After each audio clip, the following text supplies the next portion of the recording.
kan tentang kemakmuran tanpa mau mengajarkan menegur dosa misalnya gitu, tentang pikul salib dan lain sebagainya. Ya sebetulnya ada yang salah di sana. Contoh misalnya yang sederhana, ada mungkin yang melihat Alkitab satu ayat ya, makanya saya bilang tadi kalau kita melihat Alkitab kan secara keseluruhan, jangan yang separuh-separuh. Nah misalnya ada yang cuma berkata kita ini sekali selamat tetap selamat. Karena Efesus 2 bilang, Efesus 2 ayat 8 itu bilang, ayat sampai 9, kita diselamatkan karena kasih karunia, bukan karena perbuatan, bukan karena usaha, ya kan? Dan sekali untuk selamanya. Makanya penting untuk jemaat itu diajarkan secara benar. Pemimpin juga harus belajar gitu ya, gembala-gembala harus belajar. Jangan merasa, oh saya pimpinan Roh Kudus. Enggak juga, kita harus belajar teologinya seperti apa, melihat sejarahnya seperti apa, kenapa gereja-gereja pecah dan lain sebagainya. Jadi tidak ada yang kurang benar, pokoknya benar dan salah aja itu. Berarti memang salah dan benar, bukan benar dan kurang benar. Karena sekali lagi sifat kedagingan kita ini kan suka yang begitu. Tak, kalau kamu ikut Tuhan, kau berhasil, kau sukses. Ya siapa yang nggak mau sukses, siapa yang nggak mau berhasil, ya kan? Tetapi kalau hanya itu yang kita ajarkan, waktu orang mengalami kegagalan, nah keliru sudah.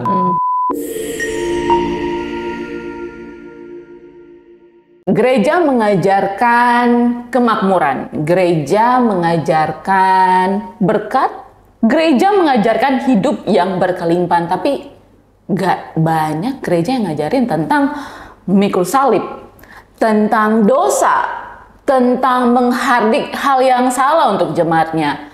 Bahkan gak banyak gereja yang mengajarkan tentang menyangkal diri. Nah, malam hari ini di podcast kali ini seperti biasa dengan narasumber yang selalu menjawab segala keresahan kita ya. Nah, pertanyaan-pertanyaan tadi yang barusan aku sebutkan nanti akan dibantu jawab oleh narasumber kita dengan Ko Funix. Apa kabar Ko Funix? Yes, kabar baik tak ya. Kabar baik ya Ko ya. Luar biasa ya, bisa jumpa lagi di sini kita ya. Akhirnya setelah udah berapa lama? Udah berapa ratusan purnama ya Ko ya. Ko, nah malam hari ini Ko kita mau ngebahas masalah seperti biasa dengan Ko Funix, kita akan ngebahas masalah gereja. Oh ya. Nah di sini kita mau bahas mengenai ajaran yang salah atau ajaran yang benar. Nah ini yang mau kita bahas nanti selanjutnya. Kita nggak boleh ngecek dulu di awal ya Ko ya. Ini ajaran yang salah, ini ajaran yang benar. Tapi dengan tema malam hari ini, kalau kamu dengar pengajaran yang salah, lari, jangan mau dengerin gitu. Nanti pertanyaan pertama kok, kan banyak nih ya, kalau misalnya kita tuh banyak orang-orang percaya, orang-orang Kristen yang sekarang ini mendapatkan pengajaran dari gereja karena mungkin gerejanya udah lama, udah 20-30 tahun. Kita nggak usah sebutkan gerejanya, tapi nah, salah satu pengalaman misalnya nih orang tuaku yang udah begereja di salah satu gereja yang udah cukup lama kok. Dengan pengajaran yang memang udah turun-temurun kan kok gitu. Ini bukan ajaran yang sebenarnya 100% diperkatakan oleh Alkitab. Mungkin dipengaruhi oleh pemahaman yang berbeda, terus ajaran mungkin ya kita nggak bisa bilang itu salah karena ya nggak bisa dipungkirin anggota gerejanya banyak kok gitu loh. Nah, kalau menurut kok gimana dengan hal seperti ini? Ya, bicara tentang gereja ya, tentang tadi kalau gereja pengajaran salah kabur gitu, lari. Ya, ya berarti tentang pengajarannya gitu ya, ada ajaran-ajaran. Ya memang nggak dipungkiri gitu ya, ketika gereja masuk ke dalam suatu wilayah, dalam suku-suku, kadang-kadang ada gereja-gereja yang mengadopsi atau menyetujui tentang adat-adat setempat supaya ditolerir gitu ya, dan mereka bisa masuk ya, supaya mereka bisa masuk. Tapi kemudian adat-adat ini kadang-kadang sudah tidak sesuai dengan ajaran firman gitu ya. Nah, memang untuk menjadi jemaat yang baik gitu ya, yang bisa membedakan mana firman, mana yang bukan firman gitu ya. Ya paling tidak dia harus mengerti dasar-dasar kebenaran firman gitu ya. Harus mengerti, termasuk juga pemimpin-pemimpin gereja ya kan, karena banyak juga pemimpin-pemimpin gereja yang tidak melalui pendidikan teologi khususnya ya, sehingga memang muncul penyimpangan-penyimpangan gitu ya, atau ada yang memang menyalahgunakan gitu ya untuk memanfaatkan posisi ya. Ya, firman itu sebagai sesuatu yang menguntungkan diri sendiri atau pribadi gitu. Jadi bagi jemaat gitu ya, kalau kita lihat yang Ata bilang tadi, hanya mengajarkan tentang kemakmuran tanpa mau mengajarkan menegur dosa misalnya gitu, tentang pikul salib dan lain sebagainya. Ya, sebetulnya ada yang salah di sana karena Alkitab itu harus dilihat secara keseluruhan. Kalau mengajarkan kemakmuran, iya, memang Tuhan itu menyediakan berkat bagi setiap kita, ya kan? Tuhan memberkati, tapi bukan berarti bahwa Tuhan memberkati lalu nggak ada masalah gitu, nggak ada salib gitu ya, ada penderitaan, ada juga penderitaan. Kalau kita lihat tokoh-tokoh Alkitab dalam pelayanan mereka, murid-murid itu, para rasul itu semua mengalami penindasan gitu ya, tekanan dan lain sebagainya, para martir gitu ya, semua ada gitu. Jadi bukan berarti bahwa gereja itu nggak ada salib, dan itu memang tanggung jawab gereja untuk mengajarkan kepada jemaat supaya jemaat menjadi dewasa. Ketika ada masalah datang dalam hidup mereka, ada persoalan, pergumulan, mereka nggak menyerah gitu. Mereka nggak bertanya di mana Tuhan, karena Alkitab bilang Tuhan itu menyertai kita.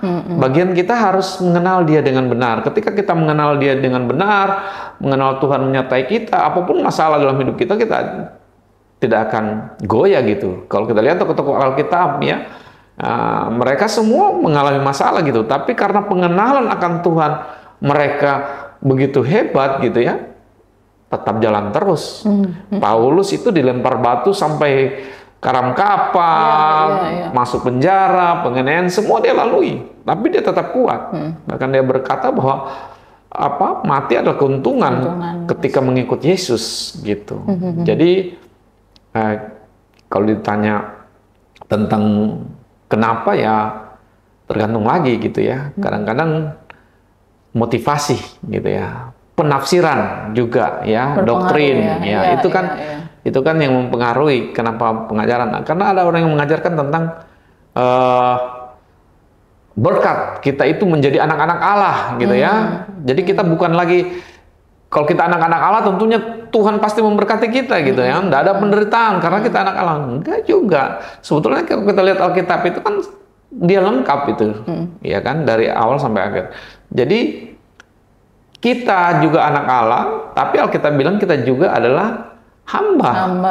Hamba. Jadi kita juga adalah anak domba gitu ya. Jadi macam-macam. Jadi kita nggak bisa hanya bilang, oh kita anak Allah, kita nggak mengalami penderitaan, saya beriman gitu. Nggak juga. Ketika kita punya prinsip begitu, nggak ada masalah. Tapi ketika ada masalah datang dalam hidupmu, kamu akan bertanya, oh saya ini anak Allah, tapi kok mengalami gitu ya. Nah, jadi gereja seharusnya mengajarkan seluruh kebenaran ini. Ya, kita diberkati, iya, tapi kita juga dikatakan sebagai anak Allah, iya, tapi kita juga ingat bahwa kita adalah hamba juga gitu ya. Gitu. Nah, balik tadi ke gereja yang kesukuan, beda-beda denominasi kok. Nah, itu mungkin kalau misalnya kayak seperti aku pribadi, karena sudah mengenal dan sudah memahami kebenaran ya kok ya. Tapi di awal-awal dulu aku tuh merasa, kenapa ya? Even satu denominasi pun pengajarannya itu bisa berbeda-beda kok. Tapi tadi kok Phoenix mengatakan di awal mungkin karena ada perbedaan pemahaman, tafsiran dan juga culture budaya ya. Nah, tapi kalau menurut Ko Phoenix sendiri, kenapa satu denominasi pun tuh kadang-kadang bisa berbeda, Bu? Iya, karena memang Alkitab itu kan butuh pemahaman. Kadang-kadang dia harus diterjemahkan gitu ya. Terjemahkan dalam konteks. Makanya melihat Alkitab itu harus lihat konteks, lihat teks historinya seperti apa, sehingga kita bisa memahami gitu. Nah, pecahnya gereja-gereja itu karena tidak sepaham ya karena mungkin berbeda dalam menafsirkan, ya menafsirkan Alkitab itu gitu. Contoh misalnya yang sederhana, ada mungkin yang melihat Alkitab satu ayat ya, makanya saya bilang tadi kalau kita melihat Alkitab kan secara keseluruhan, jangan yang separuh-separuh. Nah, misalnya ada yang cuma berkata kita ini sekali selamat tetap selamat, karena Efesus 2 bilang, Efesus 2 ayat 8 itu bilang ayat sampai 9 kita diselamatkan karena kasih karunia, bukan karena perbuatan, bukan karena usaha, ya kan? Dan sekali untuk selamanya. Ya, jadi itu kita sudah selamat gitu. Lalu dengan ayat itu orang berpikir bahwa oke, saya sudah selamat pokoknya, tidak peduli. Padahal ayat itu kan hanya sebatas itu. Ayat 10-nya kan bilang bahwa kita diciptakan dalam Kristus Yesus untuk melakukan perbuatan baik. Jadi ada efek dari ketika kita diselamatkan itu, bukan kita pasif, bukan kita bebas berbuat dosa, bukan kita hidup seenaknya, enggak. Tetapi Tuhan mau supaya kita itu hidup menjadi anak-anaknya, berbuat baik, itu melakukan hal-hal yang benar, moral kita harus benar, karakter kita harus benar, sehingga kita bisa menjadi teladan gitu. Nah, jadi yang hal-hal begini itu yang membuat orang ya pecah-pecah, apalagi zaman sekarang media pengajaran itu kan berseliweran di media sosial. Gampang dapat informasi ya. Makanya penting untuk jemaat itu diajarkan secara benar. Pemimpin-pemimpin juga harus belajar gitu ya. Gembala-gembala harus belajar. Jangan merasa, oh saya pimpinan Roh Kudus. Enggak juga. Kita harus belajar teologinya seperti apa, melihat sejarahnya seperti apa, kenapa gereja-gereja pecah dan lain sebagainya. Nah, penting sekali kita harus dasarnya sekali lagi Alkitab. Dan Kristus ya kok ya. Iya, jelas. Nah, tapi kok kenapa ya caranya kita nih untuk bisa membedakan nih, ya kita tidak mau balik lagi, kita tidak mau menghakimi, kita tidak mau ngejudge, ini gereja ngajarkan yang salah, gereja ini ngajarkan yang kurang benar gitu ya. Mungkin kata cowoknya kurang benar dan benar gitu ya, jangan bilang salah lah ya, karena mereka juga mengajarkan Kristus kan di dalamnya. Tapi ada beberapa pemahaman ini ajaran yang kurang benar, ini ajaran yang benar. Cara kita untuk bisa nih, apalagi misalnya nih, saya adalah jemaat yang awam gitu, nggak tahu mana membedakan ini ajaran yang benar atau ini ajaran yang kurang benar. Nah, gimana cara mengidentifikasinya kok? Iya. Jadi tidak ada yang kurang benar, pokoknya benar dan salah aja itu. Oh iya. Berarti memang salah dan benar ya, bukan benar dan kurang benar. Iya, karena ada memang ya kalau ditanya mengenai bagaimana kita mendeteksi benar salahnya sebuah pengajaran di sebuah gereja, yang jelas kita harus lihat dari apa yang disampaikan, ya berdasarkan firman atau enggak gitu. Nah, memang sulit bagi jemaat awam kalau dia tidak belajar tentang kebenaran firman gitu ya. Ya paling tidak ketika kita mendengar firman itu yang disampaikan, ajaran itu yang kita dengarkan, ya kita harus cari tahu. Ketika kita dengar bahwa oh ini ada yang keliru, coba kita tanyakan dulu kepada orang-orang yang punya keahlian, ya tokoh-tokoh agama, teologi, ya kita tanyakan kepada mereka, hamba-hamba Tuhan yang yang memang kredibel gitu ya, yang punya reputasi baik gitu. Nah, kita mesti tanyakan kepada mereka gitu, sehingga kita bisa membedakan ini benar, ini enggak gitu. Kalau enggak ya pasti kita bisa tersesat gitu. Makanya untuk jemaat awam ya banyak-banyaklah belajar dari firman, kemudian selain Roh Kudus itu bicara dalam hati kita, kadang-kadang kan itu bisa membedakan gitu ya, ini salah. Tetapi kita harus konfirmasi kepada orang-orang yang mengerti, kepada hamba-hamba Tuhan, gembala-gembala, orang-orang teolog gitu ya, supaya kita nggak tersesat, seperti itu.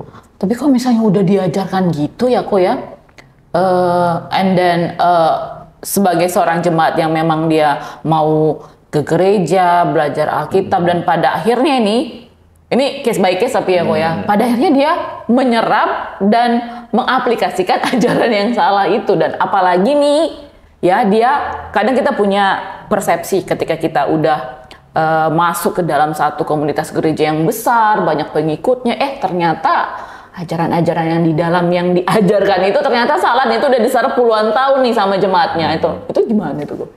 Iya, makanya sekali lagi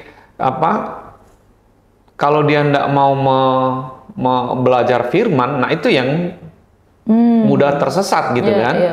Mudah tersesat. Jadi dari kitanya sendiri juga harus belajar firman terus. Iya, belajar firman. Kenapa? Karena tanpa dasar kebenaran firman yang kita tahu, kita akan mudah disesatkan. Betul. Apalagi bicara tentang keselamatan. Ini kan banyak. Ada kayak keselamatan menurut versi A, versi B kan berbeda-beda itu. Ya kan? Betul. Jadi caranya bagaimana? Ya belajar kembali ke inti, dengarkan orang-orang yang potensial, yang memang benar-benar teologisnya, menggali kebenaran itu secara benar gitu ya. Kalau enggak kita akan tersesat terus. Ya memang risikonya begitu kalau kita tidak mau belajar, kita hanya dengar. Kenapa? Karena ada Alkitab ini kan kadang-kadang nggak bisa dilogikakan gitu kan. Ada yang orang melogikakan. Menurut dia, oh iya masuk akal gitu. Iya. Iya kan? Yesus itu misalnya berjalan di atas air, nggak mungkin itu, nggak benar Yesus itu berjalan di atas air, itu cerita bohong. Makanya dia pindah ke tempat lain kan. Cari yang logika masuk akal. Nah Tuhan itu kan nggak bisa dilogikakan. Betul. Gitu ya. Makanya penting kita belajar, kita minta hikmat. Saya percaya ketika kita minta Roh Kudus menuntut kita, ya. Kita banyak belajar kepada orang-orang yang mengerti, para teolog gitu ya, yang kompeten, ya kita akan tidak mudah tersesat gitu. Tapi pantas nggak kita sebagai seorang jemaat, let's say kita mungkin udah bukan orang yang awam lah ya, tapi kadang-kadang mungkin Roh Kudus berkata ketika kita udah di satu titik, oh ini ajaran yang dikhotbahkan oleh pemimpin gereja kayaknya kurang benar gitu ya. Pantas nggak seorang jemaat ya untuk mengkritik atau mungkin bukan mengkritik lah, tapi lebih tepatnya mungkin seperti kayak mempertanyakan, mendiskusikan hal yang disampaikan di altar itu sebenarnya bukan seperti ini. Pantas nggak kok? Atau mungkin ada dari Komponik sendiri gimana? Ya pantas-pantas aja, karena kebenaran ini kan harus dihidupi oleh semua orang percaya gitu. Jadi jangan-jangan gembalanya juga kurang update gitu, karena ada beberapa ya kasus yang saya dengar bahwa jemaatnya memang lebih pintar gitu, lebih mengerti karena banyak belajar, sementara gembalanya ya status quo gitu aja dari dulu sampai gitu ya, nggak mau belajar, nggak mau tingkatkan, nggak mau kuliah gitu ya, sehingga pemahamannya ya begitu-begitu, malas baca buku gitu, sehingga ya pemahamannya segitu-gitu terus gitu. Sementara orang yang belajar ya tentunya lebih tahu gitu. Jadi kalau dipertanyakan, didiskusikan ya itu baik, tapi bukan berarti bahwa kamu salah menyalah-nyalahkan, enggak juga, karena itu enggak alkitabiah ya, enggak diajarkan begitu. Tapi di Alkitab sendiri kan ada disebutkan, taatilah pemimpin-pemimpinmu katanya. Iya benar, taatilah pemimpinmu bukan berarti kita mengikuti semua yang salah gitu. Kalau salah tegurlah gitu, diskusilah gitu. Jadi ketaatan yang dimaksud di sana bukan taat yang salah. Jadi pemimpin bilang, oke, kamu masuk ini, buat dosa ini, kan nggak bingung. Nah, misalnya taruhlah dia bilang bohong kecil-kecil. Itu kan bisa aja terjadi. Kalau ditanya saya nggak ada ya. Bohong demi kebaikan misalnya. Kan bisa jadi pemimpin rohani juga begitu. Ada gitu ya. Iya. Tapi kan nggak benar gitu ya. Betul, jadi harus ya jemaatnya harus bisa bertanya, diskusi, tidak ada masalah gitu ya. Tapi kalau sudah beda pemahaman dan nggak bisa satu ya nggak apa-apa, kita cari gereja lain. Ya kan nggak cocok, yang diajarkan bertentangan gitu dengan firman Tuhan. Jadi tidak ada yang salah buat jemaat untuk bisa bertanya, tentunya dengan baik ya, dengan kasih. Begitu juga kalau pemimpinnya mungkin melakukan kesalahan, wajib jemaat untuk menegur, tentu menegurnya dengan kasih gitu, karena pemimpin rohani juga kan manusia, kadang-kadang terseret oleh keinginan daging gitu ya, salah menafsirkan gitu, bisa jadi gitu. Makanya kata saling itu di dalam Alkitab, ya saling mengasihi, saling menolong, itu penting sekali untuk sebuah komunitas gereja. Iya, setuju. Nah, balik lagi tadi di awal aku ada sebutin kok. Ada gereja yang mengajarkan, kita bukan teori ya, tapi mengajarkan kemakmuran, berkat. Hal-hal yang kayak mengenakan, yang pengen didengar oleh jemaat gitu kan. Tapi ada nih kemarin waktu saya ada berdiskusi dengan beberapa orang, ya kita sebagai gereja pun seharusnya memang harus, yang namanya pelayanan juga harus melihat kebutuhan jemaat. Nah, kalau menurut Kofunik sebenarnya apakah dengan mengajarkan kemakmuran, dengan mengajarkan hanya berkat saja, terus hidup yang berlimpah, tapi nggak pernah ngajarkan, oh ini dosa, kamu jangan lakukan ini dengan menghardik. Nah, kira-kira kalau dari Kofunik gimana dengan hal yang tersebut? Kalau dari saya saya kira sekali lagi bahwa kalau saya memandang Alkitab itu secara utuh, secara keseluruhan, Kejadian sampai Wahyu. Jadi kemakmuran Alkitab mengajarkan kemakmuran, tetapi bukan berarti bahwa salib itu nggak ada, gitu. Jadi harus pemimpin gereja harus mengajarkan keseluruhan, ya, jangan sampai jemaat ini digiring terus kepada oke, kamu harus berhasil, kamu harus sukses, kamu harus. Sementara begitu dia nggak sukses, dia kecewa. Di mana Tuhan, gitu ya? Katanya saya ikut Tuhan, saya diberkati, saya ikut Tuhan, tapi kok ini berbalik gitu. Betul.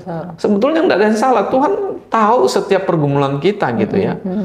Tuhan tahu setiap kapasitas kita, Tuhan tahu setiap kemampuan kita. Makanya Tuhan dalam perumpamaan itu ada yang diberi 1 talenta, ada yang beri 2 talenta, ada yang 5 talenta untuk dikembangkan gitu. Betul. Nah, semua orang di gereja itu harus menjadi pengusaha, ya kan? Ada yang menjadi pekerja. Berarti nggak semua orang juga menjadi kepala kok, karena kamu akan menjadi kepala nih, menjadi ekor. Konteks kepala dan ekor itu dalam konteks yang benar dulu, gitu ya.